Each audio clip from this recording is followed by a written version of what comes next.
Hey guys, welcome back to my channel. I'm Tabia. In today's video, I'm going to be sharing with you guys how to invest in the stock market. I'm joking, got you though. Anyways, this video is going to be how to edit your IG business photos. If you thought this was going to be how to edit yourself, you could just click right under this video right now. You could just click out. This is about business photos.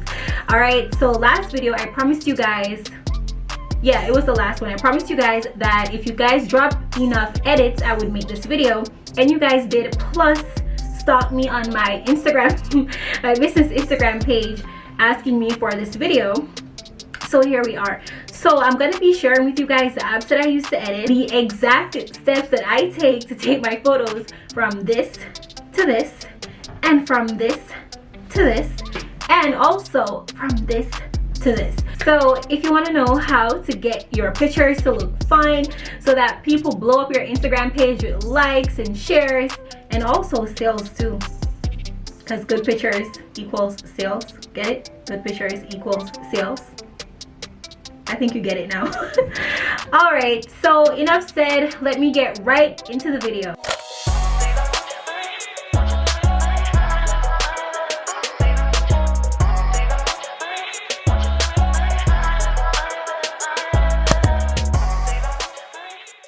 First, I want to give you guys 3 tips to take good photos so that when you're editing it, it is a lot easier.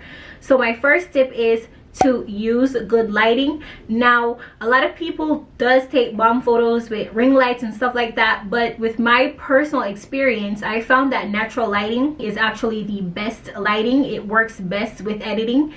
So I take my pictures with outdoor lighting. Yeah, so I think what that is, I don't take pictures in the direct sunlight. I find that when I try to edit a picture that was taken in the direct sunlight, it looks a bit harsh with the editing. Yeah, so I don't do it. So what I would do is I would wait until the sun is out, but it's not shining directly on the background that I want to take the picture. Which brings me to my next tip when you're taking photos, is that you want to use a nice background. You don't want anything that's going to take away from the product that you're taking the picture. So if you have a background that is very colliding, like it has a lot going on, and then the product is very simple, the background is going to be the center of attention. So you don't want none of that. I use simple things like fence, the sky, and some artificial grass I got from Amazon. I'll put links to that grass down here, and I'll also put a picture so you guys could see what I'm talking about. Yeah, that's actually fake grass. The last tip that I want to give you for taking better photos is to use an actual quality phone camera, or camera if you have a camera. I have a camera, actually 2 cameras, but I do not use them to take photos. It's harder to edit. I'm not interested in that. It's too much. I like simple, so I use my iPhone 11 Pro Max to take my photos at the moment. If you don't have a quality phone, and I'm not saying iPhone is the only quality phone, but if you have like a earlier model on Android, I can't even say Android. If you have an earlier model Android phone or earlier model iPhone, you might want to borrow your mom, sister, best friend, whoever you got to borrow that from to take the photos, because a higher camera with a higher megapixel will take the pictures better. So yeah, that's it for my 3 tips for taking better photos so that they're easier to edit. Now I'm gonna get into the editing. Alright guys, so I shifted my positioning on the camera so that I could make space for the screen recording right here. You guys should see some pop up at this point, like magic. First thing I do is I go to the VSCO editing app, right? This one right here. So I go to that app. It's a paid app. I know you guys love free, but not everything in life is gonna come free, especially with business, right? So I think I pay for a yearly subscription. I'm not sure how much. I'm gonna put the price right here after I check it, after I'm finished with this video, right? So the reason why I choose VSCO is because it has a lot of filters, right? So I could just copy the editing from one, paste it to 50 pictures, 60 pictures, however much I want. I typically copy the editing from a picture that has a similar lighting and background, so that saves me a lot of time in a editing session, right? So I go into VSCO and I start trying different filters onto the photo. Typically basically I use the same 3 filters all the time. It just takes time to find which filter you really like. Yeah, you could see how much of each, the amount of filter you want on your photo. You can adjust the strength and stuff like that. After you had found the filter that you like, you then save it to your camera roll. Then after you saved it to your camera roll, what you're going to do now is open the iPhone editor. So I use my iPhone editor to adjust the lighting of the photo, because like I said earlier, I take my photos in natural lighting in shaded areas, so it has a natural dark cast over the photo that I would like to remove, so that the photo looks bright and people don't have to turn up the brightness on their phone all the way up to see my picture properly, right? So I adjust the brightness in my iPhone editor. So the first thing in the iPhone editor that I adjust is the exposure. I typically take it to 9 max exposure. If you go too far up, it looks blown out and ugly, so I stick to 9. Even if the picture doesn't look bright enough, it's still going to be 9, because there's so much more things you got to go through and add onto this photo to help it pop more. The next thing that we add is brilliance. Now brilliance, I love brilliance because you could go all the way up with it without it blowing out the photo, have the photo blown out. Yeah, that's what I'm trying to say. Yeah, so you could do that and not have the photo look super blown out. That would make the photo look a bit brighter, as you can see. After brilliance, we have highlight. Now I typically go down with the highlight because highlight tends to make the colors pop more. If you want your picture to look vibrant, if you go all the way up, the highlight is going to make your picture look blown out, so it's going to decrease the color. Whatever, you get what I'm saying. The next thing that I like to add is shadow. So if you go up with the shadow, mean go to your right with the scroll thing on your iPhone, what it's going to do is it's going to make the photo look a bit brighter, right? It's going to show whatever is in the photo good. It's going to remove the shadows. If you want to add more shadows, for whatever reason you would want to do that, I don't know. But if you want to add more shadows, you would go to the left, and that would add more shadows, right? Next on the list is contrast. Now contrast, I don't like to use contrast on every photo, but basically contrast could make the picture look either smoother or sharper, right? I don't normally mess with it, but if a photo quality to me doesn't look high enough, I would soften it a little bit so that the graininess kind of comes out. When it comes to brightness, I tend to use a very little of brightness, just like exposure, because those things can make your photo look super blown out.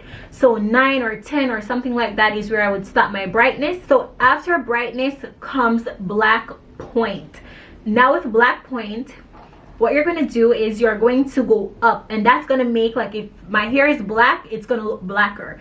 If the picture is has colors, it's going to make the colors pop a little bit more, especially after you've added brightness and exposure and stuff like that. The picture starts to lose color, right? So adding black point into the photo kind of make it adding black point to the photo makes the color come back in, right? And that's what the rest of the things that I'm going to add to this photo is going to do. It's about bringing color to the photo, and this is literally how I get my pictures to look so vibrant, guys. So the next thing is saturation. Saturation affects green colors the most, right? So you want to go up with it, right? So that the green color is like my grass. Like I said, I use a lot of grass background. It's an artificial grass. I'll put a link to where you could get that on Amazon. Yeah. So saturation is gonna really make the photo pop. So before now, the picture is very flat, and watch what happens. Just like magic, right? It's not yet magic, but it's getting along.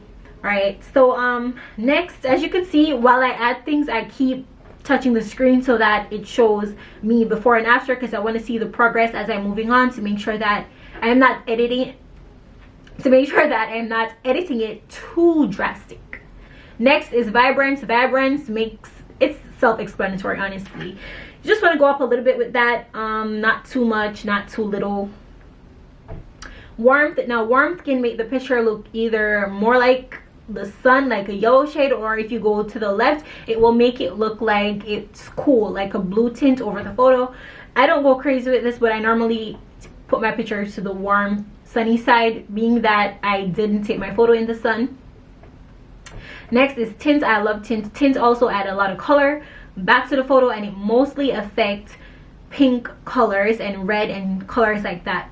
So yeah, so that's all I do in the iPhone editor, and I do that for every single picture. Now you guys, you might think that I do this elaborate editing, but honestly guys, that's really what I do. Go to VSCO, find filters, and then readjust the lighting in the photo in the iPhone editor. If you don't have an iPhone VSCO editing app, you can also adjust contrast, shadows, highlights, and stuff like that in there also, but I prefer to do it on my iPhone because, like I said, I have more control over what and how much I'm adding to the photo. My lips be feeling mad dry, and my mouth be getting mad dry while I'm recording and talking. So now guys, what we're going to do is we're going to go into Phonto. Now Phonto is how I add text to my photos. Like if I do a lash collage like this, I would add the name of the lashes on there. I would also watermark with @Vanity Moods in the eye of the model so that people can't steal my photo, and I do all that in Phonto, right? So let's get into Phonto. So I'm gonna show you guys now how I add text to my photos, right? So I go into Phonto and I go to photo albums. As you guys can see, I already have text on some of these photos, but yeah, that's what I basically want to show you guys what to do. All right, so let's say for example I wanted to add text to this picture. All right, so let's say this is a photo that I want to add text to. I would press done. I would touch the photo. Immediately after you touch the photo, it's gonna say add text, as you can see right there. So I want to touch add text. So let's say I want to add vanity gloss box. Let's say I hate the font that this has, right? Let's say I hate the font. I would touch fonts and it would open all these different fonts to me. I could scroll down. There's just so much, guys, so much. So now the text is white. As you can see, you could change the size, the text, the font, the tilt. You could move it and you could style it. You could swipe here for more option. You could turn it into curve, 3D. Let's go into style. These are the colors that you could add. So I'm gonna add pink with stroke. What stroke basically is, it's you adding like lining around the words. I find that that helps the words to stand out more.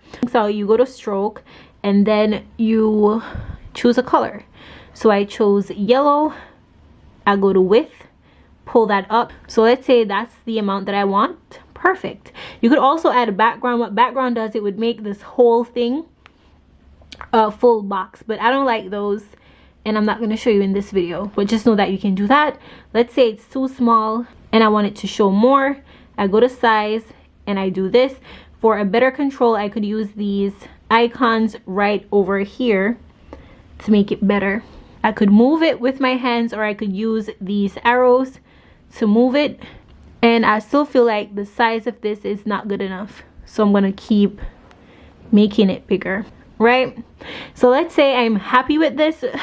What I would do is I would go down here to this part right here, and you could save it as a PNG, but I normally just go to save image, because what I found is if I save it as a PNG, and then I try to upload it to Shopify or so, it probably wouldn't work, but it can upload to Instagram like that. So I'd press save image, save successfully. I want to show you guys how to edit another photo. So let's say I chose this one, import. Let's say I like that filter, press save, next. All right, let's say I found a filter that I like in VSCO. My next step is actually to save it. All right, so this is a photo that I just added filter to. So I'm gonna go to edit at the top. What I'm gonna do is add exposure. Like I said, I don't like to add more than 9 to it. Brilliance, all the way up to about 28 with the brilliance. And then highlight, shadows, contrast. So as you can see, instead of going up with the contrast, I'm going down, because down in this case scenario looks better. I don't use contrast for every photo, like I said. So I'm turning the brightness all the way up and I'm checking my progress. Now on the camera end it doesn't look so beautiful, but it looks beautiful on my phone screen because of the lighting and stuff is affecting how it really looks. The black point, I go up with the black point to add some color. Saturation could make this look really green or really dry. So I'm gonna go up a little bit to add saturation to this. Then I'm gonna go to vibrance. I'm gonna add some vibrance to it. As you can see, I'm barely moving my hands. Then warmth, I could go down with it or I could go up with it, but I'm gonna go to about, let me see, 17 looks okay. And then tint would change the color of the pink. I would go to about 15. As you can see, I'm barely moving my hands to do this. I just kind of wanted to show you guys like my hand movement. Okay guys, so I tried my very best to illustrate to you guys how to edit the photo. It was really hard figuring out how exactly I was going to do it. Am I going to video me using the phone? Am I going to use the screen recording? Do I do both? It was very challenging and it was hard to illustrate it, but I hope by the time I'm finished editing this, it's very helpful to you guys, right? Let me know in the comment section if it was helpful, because honestly guys, at the time of editing this whole thing is a mess. At the time of recording this, sorry, not editing. So I do want to take this time to mention to you guys, sorry for hearing the heater on in the background, but I want to mention to you guys that I do have an Instagram page called Tabia_Academy. It was SheEO Academy, but I had to change the name because someone stole the name and I'm not into the whole name sharing thing, so I changed it to my name. On that page I'll be sharing with you guys business tips, motivation, reels that are helpful. It's like TikTok type videos of things that would be helpful to you guys. So make sure that you guys go and follow that page. It's like the Instagram page for this YouTube channel. So make sure that you guys check that out and subscribe if you haven't already. Hope this video was in fact helpful. I hope it was. So yeah, that's it. Bye. It was a mess. It was hard. I couldn't